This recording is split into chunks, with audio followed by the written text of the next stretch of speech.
Last month లో వచ్చిన case ఏంటనంటే అతను అబ్రాడ్ కి వెళ్దాం అనుకుంటున్నాడు. So 22 years kid, very young kid, very bright future ఈ హ్యాస్. స్కాలర్షిప్ వచ్చింది అబ్రాడ్ లో, 22 years.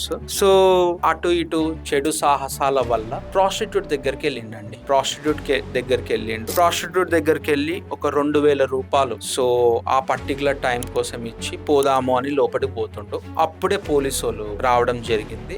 అతన్ని అరెస్ట్ చేసి కస్టడీలోకి తీసుకున్నారు. ఇక్కడ చాలా మంది ఆర్గ్యుమెంట్ చేసేది ఏంటంటే ప్రాస్టిట్యూషన్ లీగల్ గా సార్, ప్రాస్టిట్యూషన్ ఎట్లా ఇల్లీగల్ అవుతుంది? ఎవరైతే అమ్మాయి ఉందో ఆ అమ్మాయి అబోవ్ 18 years ఆఫ్ ఏజ్, నేను 2,000 రూపాయలు ఇచ్చిన కన్సెంట్ తోటి నా దగ్గరకు వస్తుంది అమ్మాయి అన్నప్పుడు ప్రాస్టిట్యూషన్ లీగలే కదా, ఇల్లీగల్ ఎట్లా అని అన్నారు. బట్ మనం గుర్తు పెట్టుకోవాల్సింది ఇక్కడ ఏంటి అని అంటే ట్రాఫికింగ్ లాస్ అనేవి చాలా స్ట్రిక్ట్ గా ఉంటాయి ఇండియాలో. 10 years టు లైఫ్ ఇంప్రిజన్మెంట్ వరకు కూడా ఉంటది. సో నేను ఏం చెప్పాలనుకుంటున్నానంటే ప్రాస్టిట్యూషన్ లో ఒక వ్యక్తి మీతోటి సెక్షువల్ ఇంటర్ కోర్స్ చేయడము అనేది ఓకే విత్ కన్సెంట్. కాకపోతే ఈ బ్రాతల్ హౌసెస్ ఉంటాయి కదా, ఏవి వ్యభిచార గృహాలు, దాంతో పాటు పిమ్స్ అంటే ఎవరైతే దీన్ని ఫెసిలిటేట్ చేస్తారో, సో మనం చాలా సినిమాలలో చూస్తాము, ఆడామే నోట్లో పానేసుకొని వీనితోటి పడుకోపో వానితోటి పడుకోపో అని డైరెక్ట్ చేసేటామని మనం పింప్ అంటాము. సో ఈ బ్రాతల్ హౌసెస్ గానీ పింప్స్ గానీ